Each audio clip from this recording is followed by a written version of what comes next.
Democratic Republic of Congo, one of the giants of sub-Saharan Africa and covering a massive landmass of 2.3 million kilometers squared.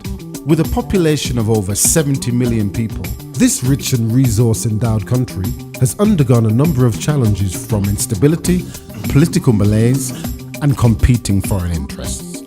While the DRC should be one of the richest countries on earth, its levels of inequity is compounded by what should ironically be its saving and abundant asset, land. The DRC is now one of the 6 countries seeking to mainstream land governance through the International Fund for Agricultural Development and the African Land Policy Center. Quand vous initiez des réformes, puisque réformer, c'est abolir, et vous devez vous attendre à beaucoup de résistances. Mais ces résistances sont compensées par la forte appropriation politique qui fait avancer les choses. Nous avons amorcé une forte campagne de vulgarisation, ce qui fait que pour le moment, les choses avancent petit à petit. Évidemment, à cela, il faut ajouter l'expertise, puisque au début, on n'avait pas l'expertise nécessaire pour faire avancer le processus. Pour le moment, il y a tout un programme qu'on est en train de mettre en place pour le renforcement des capacités, mais il faut que les moyens suivent. I think that the most important problem as far as land is concerned in Congo is how people interpret ownership of land. There is an interpretation from communities, there is an interpretation from the private sector, so the investors and land, and an interpretation of the government, which is different. And when conflicts come to arise, it's mostly from that interpretation. When the chief gives the land for an agricultural program, he knows that the land is for the community. The land cannot be taken away. So whatever is the arrangement that was made on that land, the land remains within the community. We need to specify clearly who is the keeper of the national land.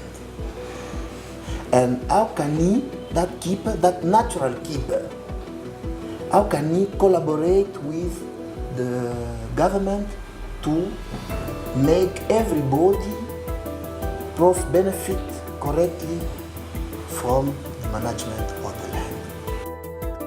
These laws in turn have powerful leverage, not only when dealing with local communities, but also with women and commercial investors in the country. Ceux qui viennent directement vers l'autorité coutumière, qui trouvent leur arrangement avec l'autorité coutumière et qui après vont s'arranger avec les pouvoirs administratifs national ou provincial, ceux-là ne trouvent pas de problème parce qu'ils ont eu d'abord l'assentiment de l'autorité traditionnelle. La loi sur l'autorité coutumière donne au chef coutumier le pouvoir de protéger les terres des communautés locales, les terres des entités coutumières, les espaces protégés, le site ou vestiges ancestraux, les forêts protégées. Et tout cela, c'est le chef dans son entité qui connaît ces espaces. Mais malheureusement, ceux qui pensent qu'ils peuvent encore agir en termes comme à l'époque de l'époque coloniale, où en disant, bon, nous pouvons nous incruster, nous imposer, malheureusement, bien sûr qu'on les laisse entrer. Mais ils se ressortent toujours main vide parce qu'à la limite, c'est nous la terre. Nous d'abord, la terre, ça nous appartient étant que les autochtones de la ville-province de Kinshasa. Nous sommes des chefs coutumiers et l'État nous a légué ce pouvoir de la jouissance de terre. Alors l'affaire foncière est là. Nous travaillons ensemble avec l'affaire foncière. The rights of women in the DRC are also entwined with customary laws and an inherent matriarchal system which is present throughout the country. There are women who are chiefs, traditional chiefs in Congo, many women. In the area we are staying, it's a matriarchal area. So the right to land is transmitted through the women. They do have access physically. What they don't have is control over land. And the only person who has control over land is the chief. nobody else. With hundreds of traditional chiefs claiming stakes in regions across the country and indigenous tribes laying their claims to customary land rights, the land reforms in DRC must navigate a complex web of local interests and development of national land policy that has not been updated since the early 1970s. Pour la République démocratique du Congo, dont nous sommes là, on appelle le premier habitant du Congo, ce sont les Pygmées. Donc, tant que Pygmées, comme vous le savez très bien, la République démocratique du Congo est constituée par 4 grands groupes ethniques. Donc, il y a les Pygmées, il y a les Bantous, il y a les Nilotiques et il y a les Soudanais. Pour nous, c'est un grand défi et donc qui est notre combat de bataille. Pour voir comment nous, étant que premiers citoyens, premiers habitants de la RDC, mais personne qui a même 1 mètre carré qui est reconnu comme la terre là n'est pas la reconnaissance de cette terre. Voilà tout ça que nous trouvons à partir de la réforme. Aujourd'hui, la réforme foncière pour élaborer la politique foncière en République démocratique du Congo, pour nous, c'est une occasion à ne pas rater parce que c'est pour cela que nous voulons mener toutes les démarches, donc avoir les soubassements. Est-ce que nous avons droit à la terre? Est-ce que nous avons droit à nos forêts? Est-ce que les retombées de nos forêts, comment nous allons les bénéficier? Et c'est là que nous avons fait ces recueils dans le cadre de la réforme foncière pour que les gens, parce que les gens disent mais vous n'êtes pas connu, aucun texte juridique. Là on écrit le peuple autochtone. Legislation on land-orientated disputes also hampers agricultural development, taking up valuable time and resources on tenure-related issues. We have a lot of lands here. We can feed all the Africa with this land.